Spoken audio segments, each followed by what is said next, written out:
Hey guys, this is your girl Lira, and you're listening to Self Reflection Podcast. Thank you guys for joining me on another episode of Self Reflection Podcast. I pray and I hope that this podcast episode finds you in the best possible state that you can be in for yourself in today. And if you're not doing your best, like always, I am going to remind you to create a moment for self reflection. Self reflection is one of those things that allow us to feel good about ourselves. It allows us to think about what is going on in our life, right? What can we do to make ourselves feel better? And if you are not able to handle the emotions that you're feeling by yourself, I would encourage you in this moment to seek some support, whether if it's talking to a friend, a counselor, a therapist, or a pastor if you're someone that is religious. Also in this moment, I want to encourage all of you, if you have yet to subscribe to Self Reflection Podcast, please go ahead and hit that subscription button. I truly appreciate it as we are trying to grow here on Self Reflection Podcast.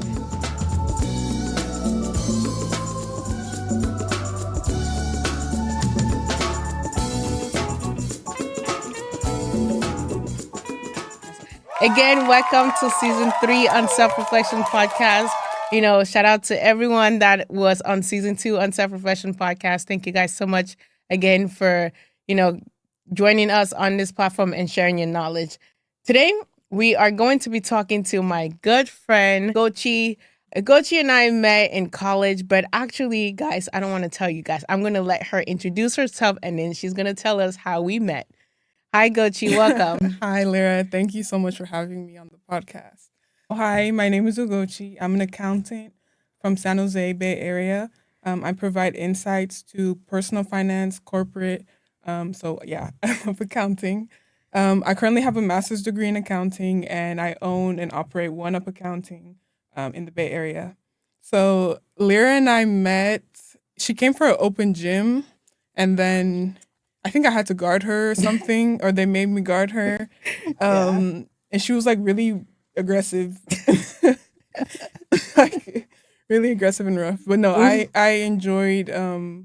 I told our coach after, I was like, we have to have her on our team. Like, she'd be a good 4 for us, 4 position. So I thought, I don't want to make it seem like I'm the one who, but no, it was good. And then we immediately moved in together. Yeah. I didn't know that. You told Rich that? Yeah, I did. Oh.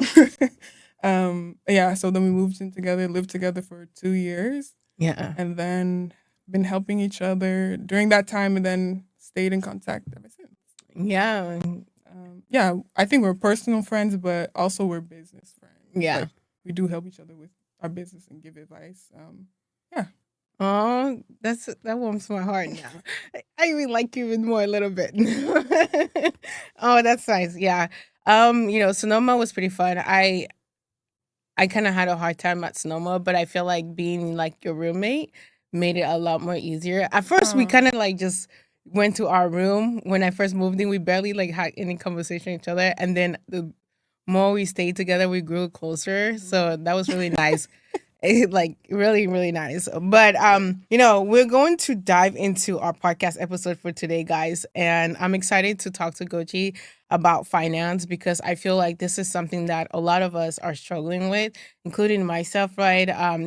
Money is one of those things that if no one teaches you how to handle your money, right, you're either going to, mishandle it, or you're not going to know how to like pursue money, right? Because it's not something that just like falls out of the sky and, lands in your pocket, right? I wish there was a tree for money, honestly. Like you just go plug and, keep it going. But, we're going to dive into finance and business right now. Ugochi being a CPA or testing for your CPA right now, right? And the founder of One Up Account. What are some struggles that you have faced in that space, and how do you help people? That's a good question. So first, I want to talk about how it came about, One Up Accounting, or how I founded it. I was doing my master's degree in accounting. There was a lot of non-accountants in the class who just didn't get the subject material. And when we would work, the questions they would ask me, I felt like, oh, I can do something with this. I can make money off this. That was my goal. How do I make money off this?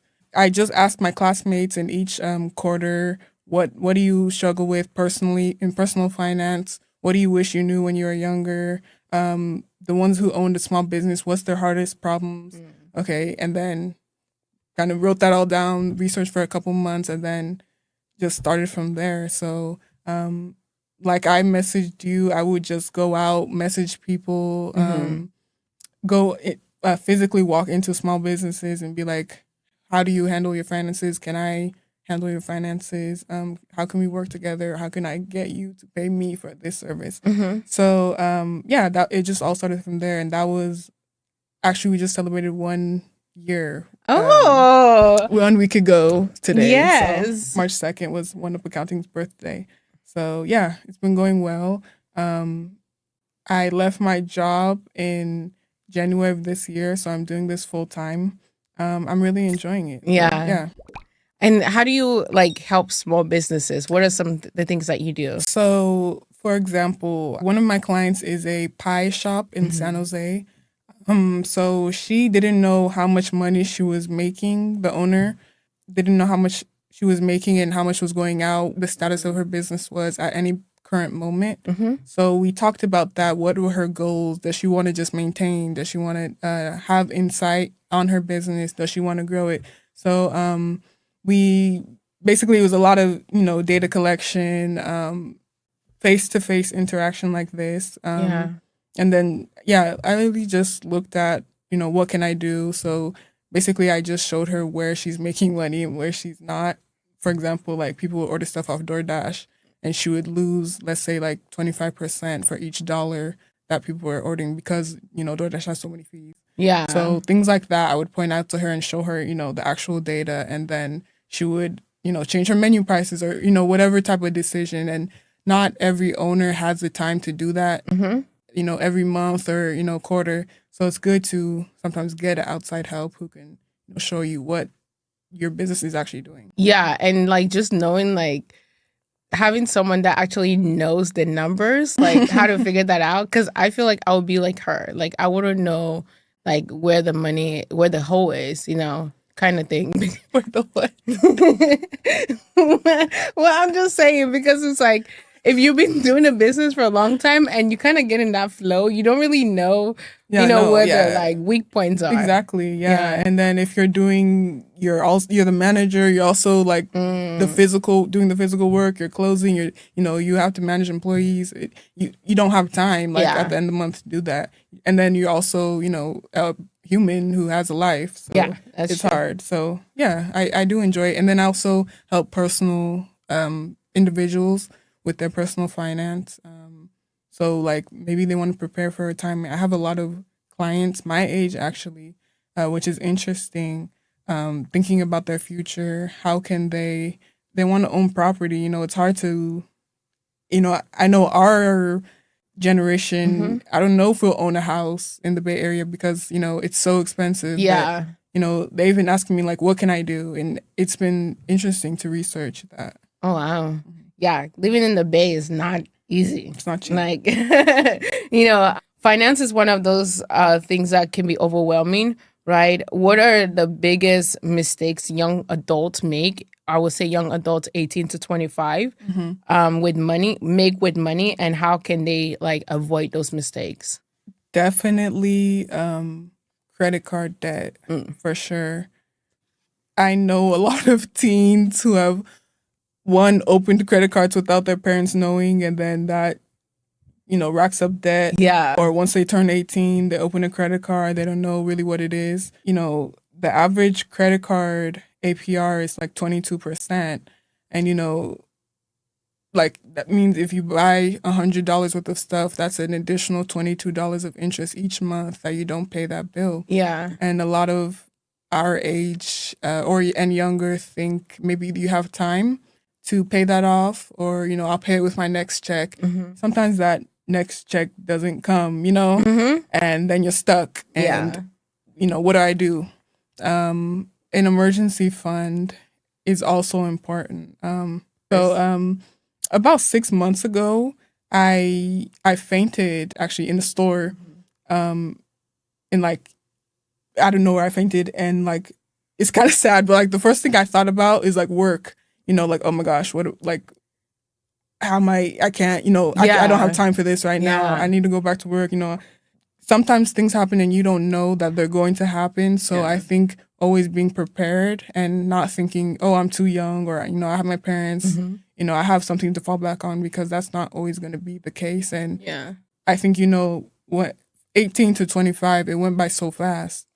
Yeah. Like, we're now over 25, That's and true. like, yeah, it goes fast. So it's always better to be prepared than not, especially when we can. We have the Yeah. time now, less responsibilities, hopefully as a young person. So Yeah, I definitely like have experience like that struggle when it comes down to like finance, because I also got myself like I went to Sonoma State with no debt. I graduated with no debt, and then I came out, and then I picked up some debt, and then I felt sick like for so long. yeah. Like so it's like I definitely understand that part, and like a lot of people don't recognize like yes, debts is like it's like free money that they're giving you, but at the same time, it's not free, especially when you get into like an age where you want to start like doing Doing more for things, yourself. yeah. Yeah. Yeah. So yeah, I we're gonna talk more about debt, right? Mm-hmm. What are the common pitfalls that leads many young people into debt, and how can they like avoid this space? So like I said, credit cards, Yeah. that's the number one. I'll say for young adults right now, credit card debt, because it's not being, if you're not paying it off at the end of the month, each billing cycle, Hmm. you're accruing interest. Also student loans, like you said, thinking you have time, Yeah. I'll pay that back later, and then the interest is accruing, and then now you have rent due, Yeah. you have a car note, that gets placed on the back burner sometimes. And you don't want to get to the point where they're taking from your paycheck, Hmm. before you even get the money. So it's always good, like I said, to set yourself up. Since we're in Women History Month right now, and International Women's Day just kind of passed. What message do you have for women about finance and independency and empowerment? Right? That's a good question. um I was raised by a single mom, so I always saw strong, independent women in my life. Mm, So I kind of don't know any other way, in a yeah. way. So I think it's very important because, like I said earlier, you don't know this what the future holds, right? It's best to always set yourself up for success.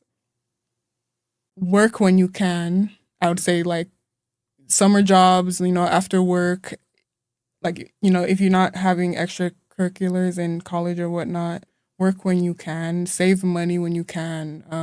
Every dollar counts, no matter what, Yeah. every dollar counts.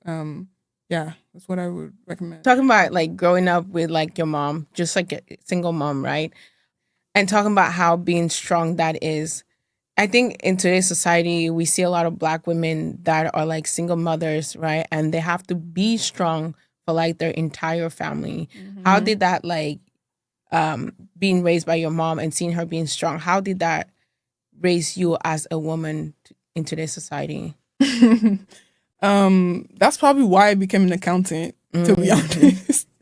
Because growing up, I hope my mom's not gonna be mad when I say this, but like, you know, growing up, you hear about your mom, your parents complain, or be sad about, oh my god, I have bills to pay. Yeah. But you hear them talking about it, so you feel that energy. Yeah, I remember my mom talking about her financial status, even maybe not to us or maybe to people on the phone or whatnot. Yeah. Um, that can cause you some type of stress. I remember Yeah. when I was a child and I said, when I grow up, I'm gonna be rich. Mhm. I don't care about anything else.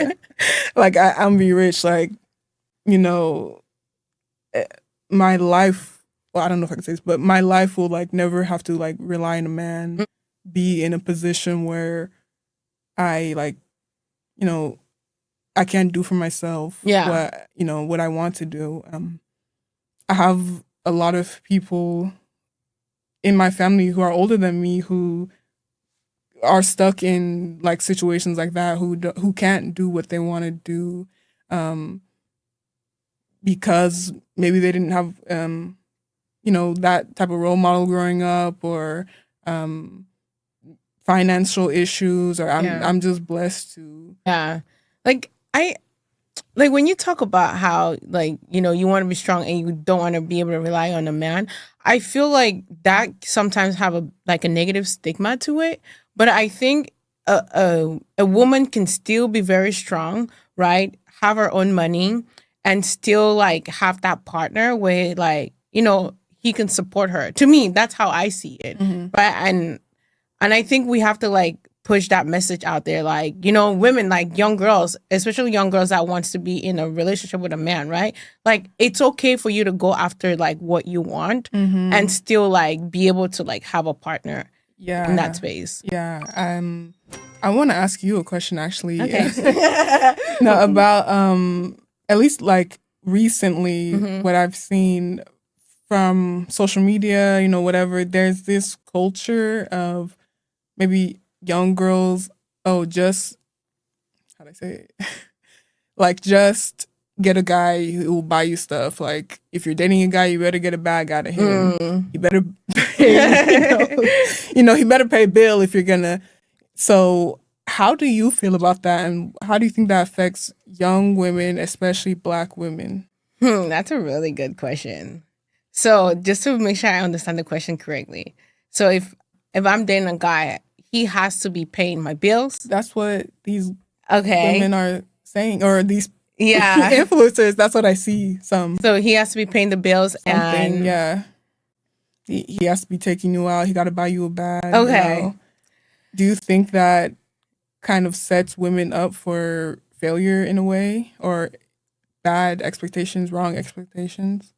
Yes, I honestly do think that it does set a lot of young women that are growing up in regular like situation like us, that are normal, that don't come from money, right? I think it plants like this seed in our mind that we need to look for men because of what they have. Like, you know what I'm saying? I think that when we say messages like that, it lets that little girl know, or that young girl know, like, your self-worth depends on like your body, right? It depends on what you can like give that man sexually or whatever like that, in my opinion, right? But do I think it's good for a man to like spoil the wife, spoil the girlfriend? No, I don't think so. I think it's really nice for men to do that, right? Because the woman end up like doing the same for him as well, because it's less of a financial transaction and now becomes more of like a emotional and spiritual like transaction, that it happens in that space when both people feel as if they're getting something back from one another. But in my opinion, I think that that culture, or the culture that we have today where women have to look for men to pay them stuff, it also like limits women from, in my opinion, right? Because it's like, even when you look back in like the tradition, in our tradition, African tradition, like men will go to the like work and get the money and stuff like that, and the women will stay at home and be the like take care of the family, right? That dynamic sometimes was imbalance, especially if the man doesn't really see the value of the woman, Yeah. But in today's society, and especially in the US, I feel like both people the woman could go to work, the man could go to work, and they could still be equally yoked, because I think the masculine energy is so powerful that the woman can never duplicate or replace, and the feminine energy is so powerful that the man cannot replace. So it's just that understanding of both. But yeah. So for all the young girls out there, like, like, honestly, to me, it's like, you don't have to like say a man have to, buy you this for you to go out on a date with them. What about the man being a good person? What about the man having good values? What about the man having good ethics? What about the man treating you in a nice way, right? In a loving way. You know what I'm saying? There's so much more when it comes down to that than just finance for me. When I at least look to date someone, Like, I want someone that will come to our house and my dad will be able to sit down and like have a conversation or two with him or so. Anyways, guys, we're gonna get back into our conversation here, talking about finance. What challenges have you faced as a woman in finance, and how did you overcome them? That's a good question. A woman in finance. I'll say also a Black woman in finance. To be honest, I haven't. At least I haven't felt anything to my face. Yeah. No, sorry, that's a lie. That's a lie. I don't know if it's because I'm Black or because I'm a woman. But recently I had a performance review at my last job. It was a really good review. My manager was like, we wouldn't have the year that we had without you. She said those words. And then she gave me a below average. Yeah. Interesting. Yeah. No negative in the review, and then I was very taken aback by that, especially, I had been there for a while. I felt like I was contributing to the team. Yeah,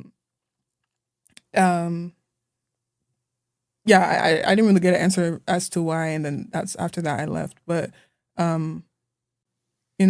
sometimes people have a image of you before you're able to confirm yourself. One time I was on a job interview, and people see my name, they make assumptions automatically. I was in an interview, and then one guy was like, "Oh, I didn't know that you would be able to speak such good English," and I was like, "I was born in America." Yeah.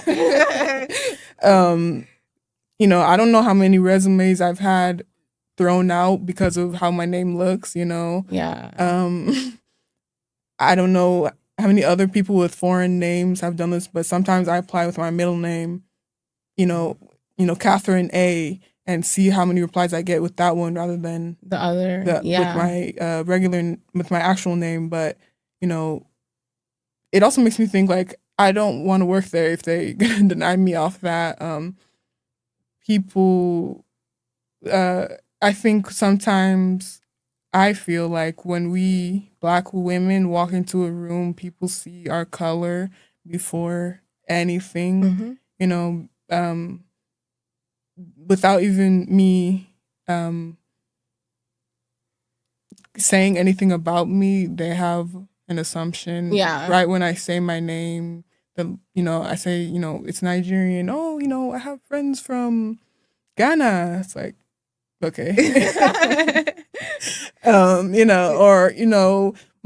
Somebody said to me, my Nigerian friend lived in a hut. I was like, okay. Yeah. People have assumptions about you before, and it's not, my business to conform to those. It's about rising above, I guess, being yourself. I think all Black women can feel, not just specifically in finance, but maybe in the workplace, they touch our hair, they ask us questions about our hair. I've always felt like weird about that. But I don't know if I answered the question. Yeah, no, I think you did, and also we're going to talk about, like, how I think, just like when you talk about, like, your name, right? Even my name too, sometimes I'm like, how many times, because I've been applying for jobs sometimes and I don't get it. It's like, so how many times is that? Right. Yeah. So when it comes into budgeting, what does a good budgeting looks like, and how can someone start budgeting? So the first step, you have to actually look at your finances. Like, not the people I work with, but other people I have seen, like, they just don't know how much they're making. They don't know how much is going out. It's like just a mystery. And so you can't build a definite budget over, mystery numbers. You just can't. So actually, logging into whatever bank is, me, like, I'm like a nerd. I like Excel, but there's always apps, simple budgeting apps out there that can, link and create a budget for you. So first, besides looking at your finances, secondly, like what is the goal? So maybe an emergency fund, you want to have $5,000 or $10,000. Maybe you want to invest more in your 401k and you don't know where to start. Maybe you want to be able to move out in a certain amount of time or pay off your debt, like I was talking about earlier. So determining that goal is the first step. Yeah.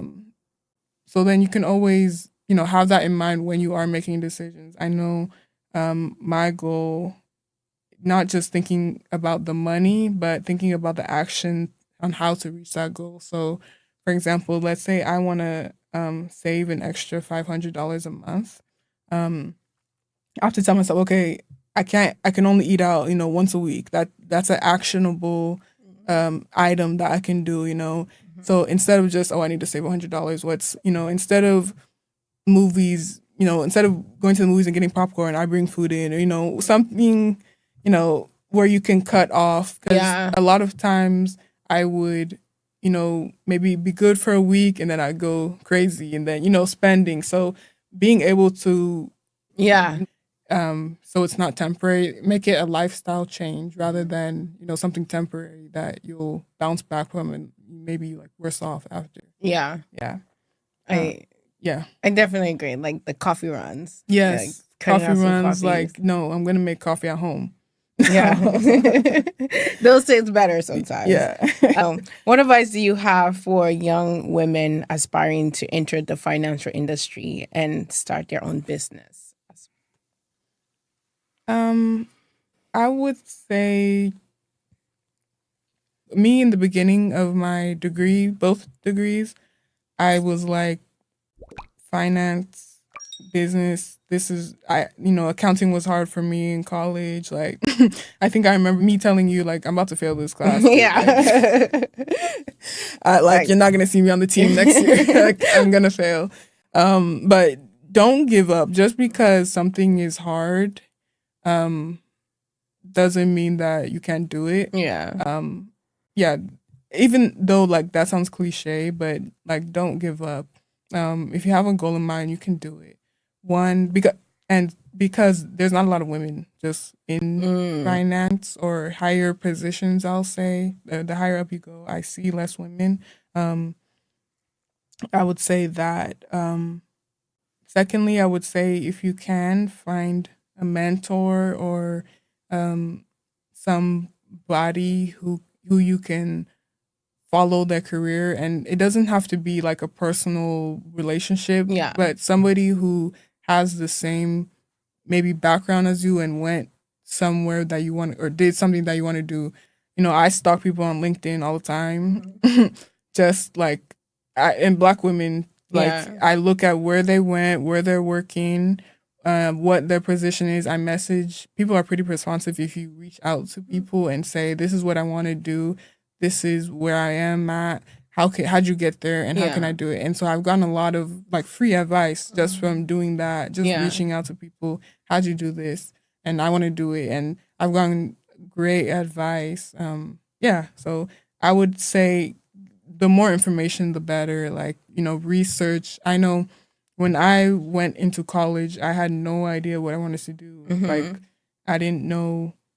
I had nothing, no idea. I was a biology major first, and like I flunked out, so I had to switch something. So I would say, play around if you can, just try and do different things, especially if you're not playing sports in college or in high school. So yeah, I would say that. Yeah, that's pretty good. Reaching out to other people is pretty good. Why should individuals in their early 20s start to thinking about investing or retirement? There's a term called compounding growth. Basically, the longer your money is invested or saved, the more it grows. So let's say, we're 26, 27 now. So, let's say we retire in 40 years or so. Every dollar that we put in there, um, sorry, what do I want to say? Every dollar that we put in there on average makes 10%. So 10 cents for every dollar that we put in, we make on interest. Yeah. So that's obviously there's much more growth in that if I put it in now when I have an extra dollar, extra $5 to put in every month, every week, whatever, rather than when I'm maybe 30 and I have a spouse, I have kids or other responsibilities. Whatever you can put to get that growth is always better. Yeah. Is that like I don't know this might be like ignorant question, but is that like a S&P 500? Yeah, that's what I was referring to. Yeah. So the Okay. S&P on average it returns 10% interest. Yeah. So what I was saying, yeah. So for every dollar, you get 10 cents. So, $1.10. So it adds up. It adds up. Especially when maybe if you have a summer job as a younger person, I know every dollar I had, I blew. Yeah. Like, on I'm not gonna say dumb stuff, but like things I maybe didn't need at that time, like food I could have ate at home, a couple Yeah. more times, clothes, shoes, yeah, just think about it, I guess. Another thing, I don't know if it's good or bad, but I watched like kind of horror stories on people who don't have enough money to retire and they have to work, they're forced to work until they're 85, Yeah. or like their kids are forced to take care of them or something like that. So I know we seem young. I know I feel like a kid sometimes, but I know one day I'll be older and I don't want to like work hard forever. Yeah. So I'd rather do it now, and put away all the money I can and then so I can enjoy it when I'm older. Yeah. Thank you again so much for joining me on Self Reflection Podcast. This is the first time that we're doing a trivia question. So we're going to do a little trivia here. Okay. So I'm excited for this. Let's see what we got here. So you can just say, yes or no. I mean, the person, or then just a direct answer. Okay. Okay. For the trivia part. Beyonce or Mariah Carey? Mariah Carey. Coffee or tea? Tea. First date, right? Fancy restaurant or casual tea date? I was gonna say coffee date, but you say tea. Casual tea date so you can see how they like act in normal spaces, Hmm. The second day is for the expensive. Okay. Beach vacation or city adventure? Oh, that's a good one. City. I'm a city. Oh, I don't want to say that. I'm a city girl. Pause. Nah, I'm from the city, so Yeah. but I love the beach. Mm-hmm. Both are good. No, both are good. Both are good. Okay. She a city girl. Okay, last one here. Saving money or spend on experience? Oh, wow. Okay, you know what? You can't ask me that because as an accountant, I got to give a long answer to that. Okay, yeah, go ahead. No, but it depends like how you paying for it. If you're got it borrowed debt, credit card, then maybe you can't afford that experience right now. Maybe you need to do a road trip, Yeah. local, but maybe if you sacrificed a little bit and saved up for it, then yeah, I like spending money on experiences. Okay. Before we actually head out, I have one more question that I want to ask you. How does mental health how does financial stress impact our mental health? That's a really good question. I think what we were talking about earlier, I think your financial health, I'll say, is shaped when you're a child. Like, how do your parents treat finances? I was listening to an interview about a guy who, his parents he would see foreclosure notices on the table all the time or past due notices, and that would give him anxiety, and it's anxiety about things that he can't control. Yeah. And so you grow up with that, in your everyday life. I know sometimes people that can make them an extreme saver and they don't spend any money on experiences. Yeah. Sometimes they can make them an extreme spender, and because you want to be able to do all the things that you couldn't do when you're a kid. So maybe you rack up a lot of debt and you can't pay for it, and now you're in a situation that you can't get out of without, extreme measures.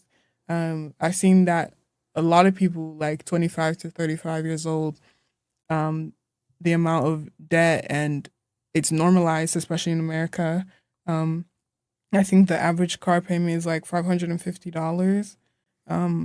Average credit card debt is like almost 10,000 for every person in America. And that's like high interest debt. And I think we have a buy culture, at least in United States. At least I feel like that. It influences you, Yeah.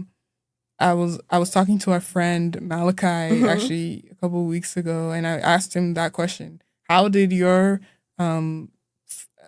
parents, interacting with their bills and their finances, how did that shape you? And he said, it made him think about, how am I going to do this, college, how am I going to, I don't know if I can do that, like, as a child, you shouldn't really have to think about those type of things. You should remain innocent in a way. I think,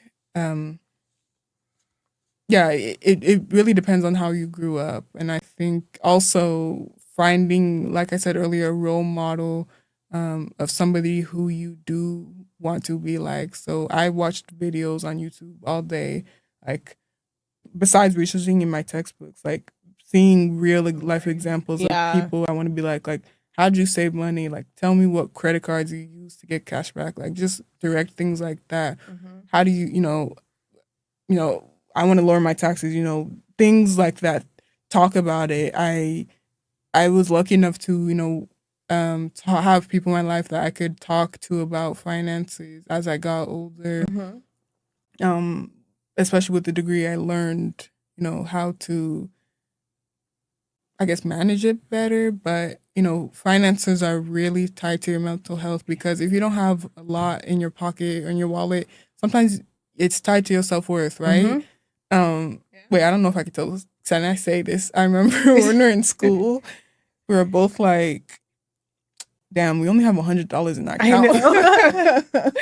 DoorDash. Yeah. Yo, shout out to DoorDash. I'm not even gonna lie to DoorDash. Shout out to you. Yeah. Because Postmates. like for real, like shout out to DoorDash. Because I remember I would be outside for after basketball practice. I would be gone for like 8 hours just doing DoorDash. Yeah. So that, that's stressful sometimes. Like, rent is due on the 1st, and I know, aside with all the other things that you have to do in life. So that it impacted my self-worth, my confidence, because, maybe your friends or whoever we're around, they don't have to work, after school or, whatever, or they own a house or, a nice car and we don't. Yeah, exactly. So you compare, naturally you compare, especially how, you look. And in college. Exactly. Yeah. So it's, I would say it's easy to say, but don't compare. But your journey is your journey. Like, just because you have less money or more money than someone else doesn't mean it couldn't happen to you. Like, either way. So just prepare, I guess. Just prepare. Try and have a goal and try and reach for that goal. I think it's important. Sometimes I forget my goal, not just financial, but in life. You know, I'm still figuring that out. So I would say keep researching. There's information out there, like even free information, YouTube, Reddit, things like that. Yeah. Oh, I love that, and good memories, but the struggling memories. Thank you so much again for joining me on Self Reflection Podcast. I appreciate you for having this conversation about finance because it's something that I feel like a lot of people, right, young people, including myself, like it's kind of challenging. It's like mental health. If you didn't really go down that route, right, you kind of it's Don't not talk in about like it. yeah, Yeah. it's not in your experience. So Mm-hmm. finance is one of those things that definitely people don't get into, and it definitely impacts a lot of people's mental Mm-hmm. health. So thanks. I hope that this conversation brought you guys some type of value. I hope you enjoyed this conversation here, some good laughters, a whole lot of talking. It was nice to catch up with Gochi on camera, not only Yeah. behind the scene, right? And also for the young girls out there, with the question that Gochi you asked me about, like, should a man be flourishing you and you trading, right?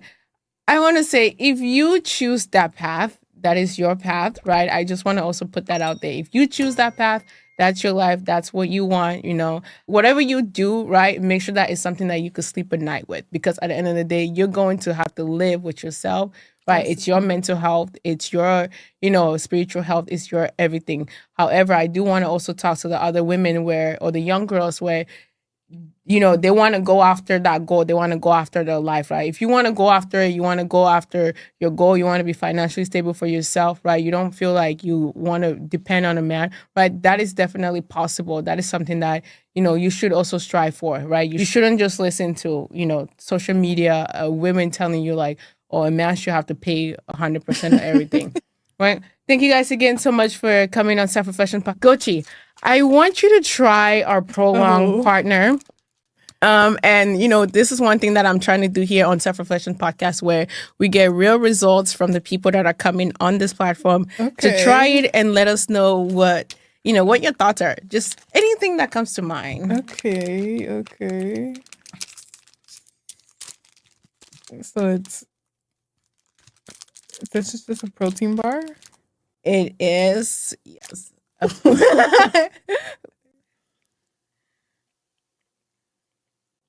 It's just a regular bar.